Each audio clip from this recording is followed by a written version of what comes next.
Hey everyone, Brian Von VA here. I have a very big one for everyone tonight, so strap on in, boys and girls, get yourselves a safety net, because we've got what is your favorite trap to use as a D&D DM Part 2.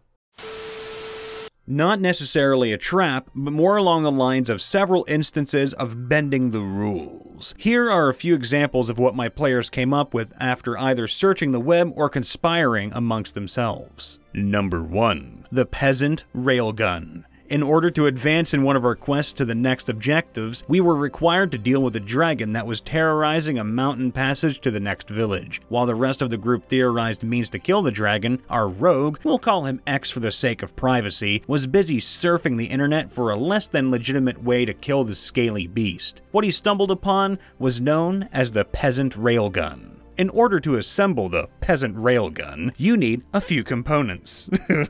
Several peasants from the local village, the more the merrier. A ladder. X got a large group of peasants together from the village, around 300 people, oh my. We were currently in and had all of them stand in line at arm's reach apart. X determined that since the average human height was about 5'6", and that a human's arm span is about their height, that the distance from the front end of this line to the back end would be somewhere around 1,500 to 1,600 feet. The next step was having our fighter break the ladder into 2 separate poles and hand one to the person at the back end of the peasant line that was now currently aimed at the entrance to the dragon's lair. On X's command, all of the peasants in the 1,600-foot line readied in action to pass the pole from themselves to the next person beside them, and the last peasant readied in action to throw the pole at the entrance of the dragon's cave. Keep in mind that any readied action is considered an immediate interrupt action and does not take the usual 6-second time limit on turns. It is instant. Upon the command, "Fire!" all hell broke loose as the pole traveled 1,600 feet down the peasant line in the blink of an eye. We determined that it took less than a millisecond for the projectile to reach the end of the line due to the rules of immediate interrupt actions, effectively breaking the speed of light and turning into a javelin of doom as the last peasant threw it into the mouth of the dragon's cave, which caused a massive explosion as the light speed pole impacted the wall of the cave and caused the cave to collapse in on itself. There were probably more conventional ways to kill the dragon, but using the rods from God tactic seemed to work just fine.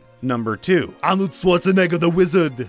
In the Vile Darkness book, one of the first level abilities of the Cancer Mage is that they are able to resist any negative effects of a disease cast on them. Also in this book is the disease Festering Anger, which grants a +2 strength bonus per day as a positive effect. Our wizard, Y, decided to cast this upon himself and wait for the results to take effect. Yeah, after about 5 or so days, Y was unable to fit through doors as he was essentially the result of a bad Harry Potter / Hulk Hogan crossover. We had to see a priest to get the disease lifted off of him and have his swollen, meaty body return to normal.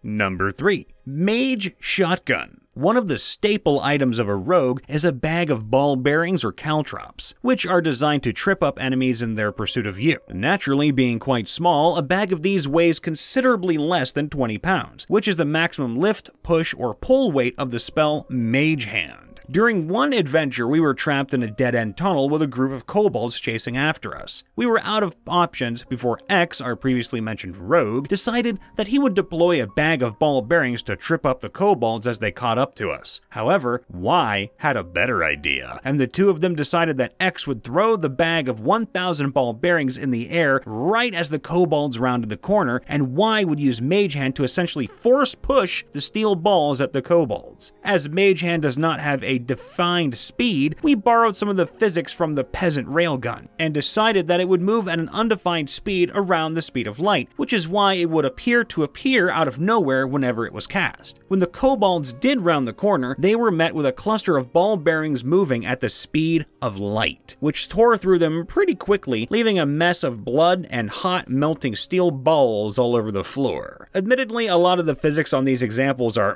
pretty broken, but they made the encounters exponentially more fun, and for that reason, I think that justifies any unscientific actions undertaken by my team.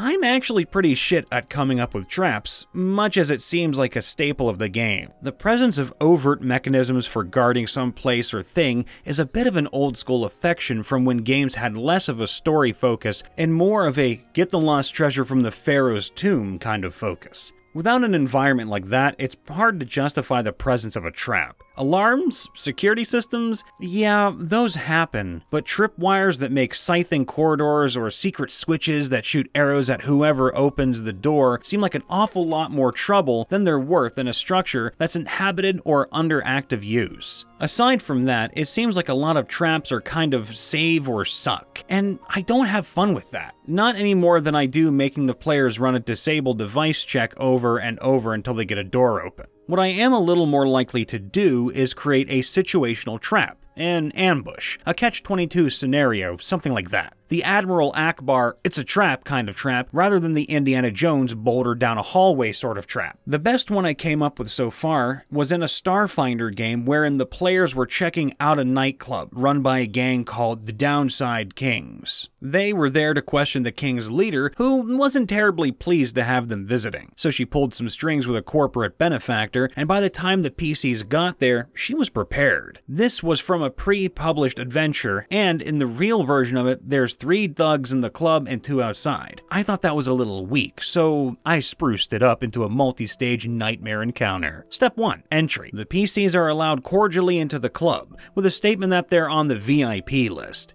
Nervously but graciously, they accept the invitation and walk on in. They get their first round of drinks on the house, and the DJ, Lady Alashinra, makes a big announcement to the club, asking the whole crowd to welcome tonight's Starfinders to the Neon Queen. Disconcerted by how friendly their enemies are being, the party decides to enjoy themselves while poking around for information. Problem. There are agents in the club. I mean, 2 NPCs who have agent class levels and can use an equivalent of sneak attack with their electric truncheons. With the crowd to act as cover and a ludicrous amount of noise booming through the club, it's practically perfect cover to stealthily remove the PCs. 2 of them get sneak attacked, 1 of them gets beaten down to around half health, in the middle of the dance floor no less, which counts as difficult terrain. Oh yeah, you never think a dance club is going to be this rough to navigate during a fight, but it is. Step 2. No mere mortal can resist the evil of... The agents would have been bad enough with their ability to move in and out of the crowd and fade into the haze of holograms and laser lights filling the club, but as soon as there was a sign of them being spotted, Lady Alashinra changes the music to Michael Jackson's Thriller. Bam! Any empty space left by the folks dancing on the floor is filled with dancing zombies. The party loses the agents again. Problem.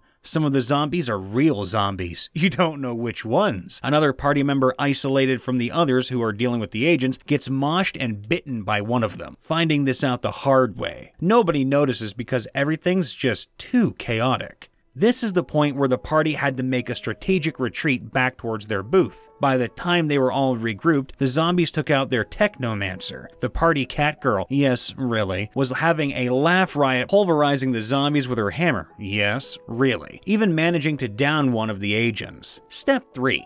Don't fuck with the DJ. After the Technomancer gets revived and the last of the agents and real zombies go down, the party starts to realize that the DJ is totally in on this. Not just that, but she's got power. The Technomancer analyzes her and, yep, she's not just a DJ, she's a fae. A really honking powerful fae, juicing the music and holograms in this place with magic. That's why she can control the crowd, that's why the holograms are such a problem for the party to navigate, that's why real zombies can suddenly just pop in. One way or another, they're running low on resources, and this can't end until the DJ is disabled. The door to the back room busts open. A bunch of gang members with guns get ready to open fire on the party. The party's own agent tosses a grenade in and shuts the door on them, buying them a little time while the Technomancer finds a control console so she can hopefully remote access the entertainment system and shut the DJ down. Not liking this one bit, Lady Alashinra shifts the music again. From this point forward, they're battling her directly, and she uses a combination of lasers and sonic blasts to assault their position. By this point, the crowd finally shakes out of her spell and starts fleeing the club in a panic. The party finds they can't do any substantial damage to Lady Alashynra herself, owing to a shield system that's in place on her DJ station.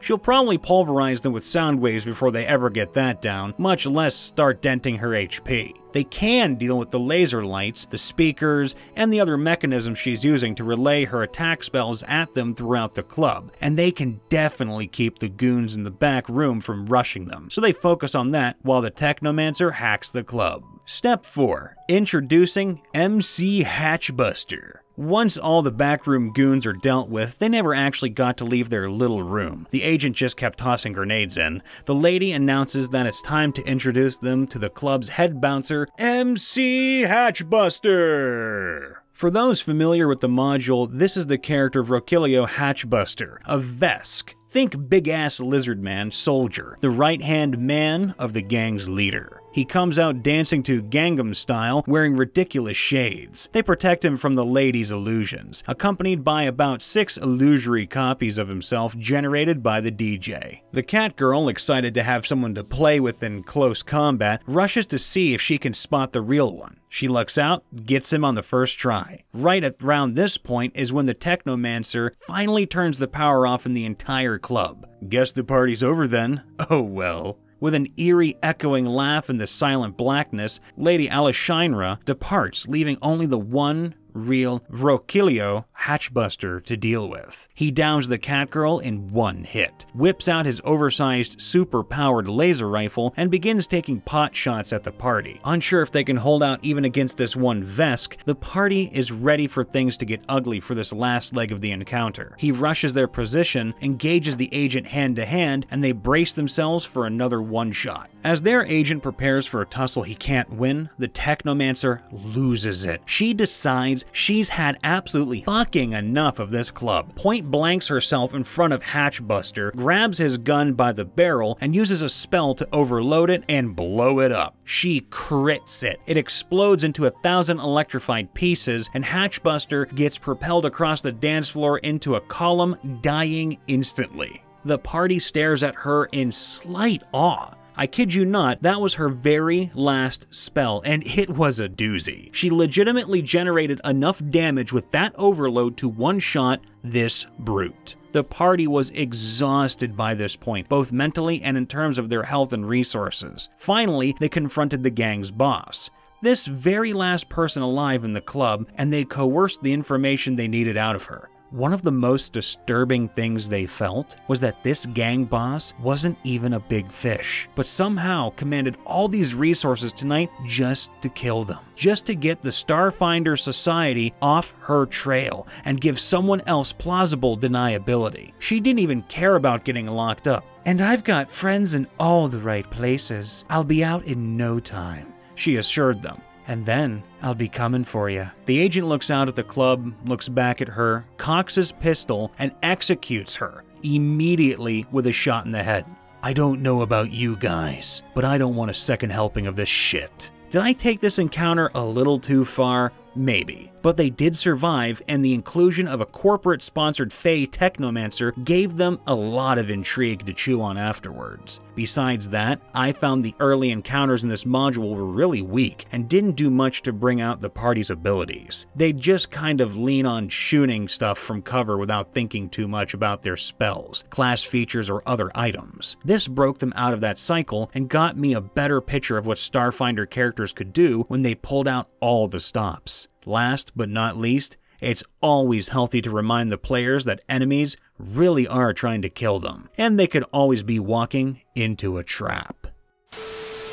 Brian Von Vie here, checking in after the vid. Make sure to leave a like, subscribe, and to ring that bell for notifications when we go live or make a new post. Do you have a story you want to submit to us? Head on over to r/MrRipper, drop it in there, and be sure to follow us on Twitter and Twitch alike. Links are going to be in the description below. Using a help action, you can always come say hi to me, Brian Von Vie, on YouTube, where I stream games and voice your D&D characters. Once again, I'd like to connect the positivity for today based on the stories I just read. Now, the stories I just read were very, very creative, and honest to God, some of my most favorite stories I think I've ever read on this channel. And I just want to say one thing, one simple thing that I think a lot of us DMs or players or even story writers out there need to hear. Honestly, be creative.